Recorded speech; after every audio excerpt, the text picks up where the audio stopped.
अभी हम मिले ले भोला के दुआरी हम करबो तोहर छोरी भेट गे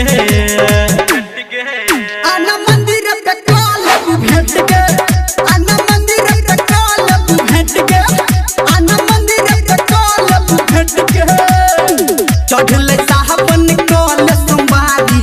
अभी हम मिले ले भोला के दुआरी हम करबो तोहर छोरी भेट गे आना मंदिर पे कालब भेट गे आना मंदिर पे कालब भेट गे आना मंदिर पे कालब भेट गे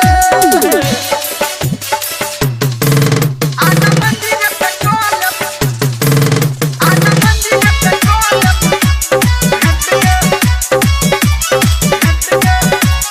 DJ Sumit Satish DJ Sumit Satish DJ Sumit Satish Rema Rema Rema Rema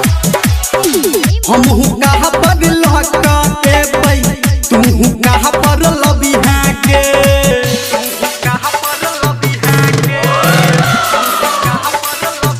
हम कहाँ पर लहका के पई तू कहाँ पर लबी है के भोला जी के जल चढ़ा के मंदिर पीछा अभी है के एहन मौका फेर न देतो तोहर यार न फेर बजेतो एहन मौका फेर न देतो तोहर यार न फेर बजेतो आगा पीछा न कोडी हाथ देट गे आना मंदिर पे कालब भेट गे आना मंदिर पे कालब भेट गे आना मंदिर पे कालब भेट गे आना मंदिर पे कालब आना मंदिर पे कालब भेट गे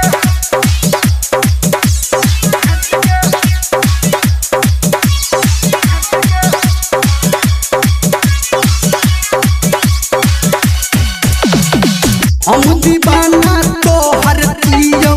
तू हमर दीवानी गे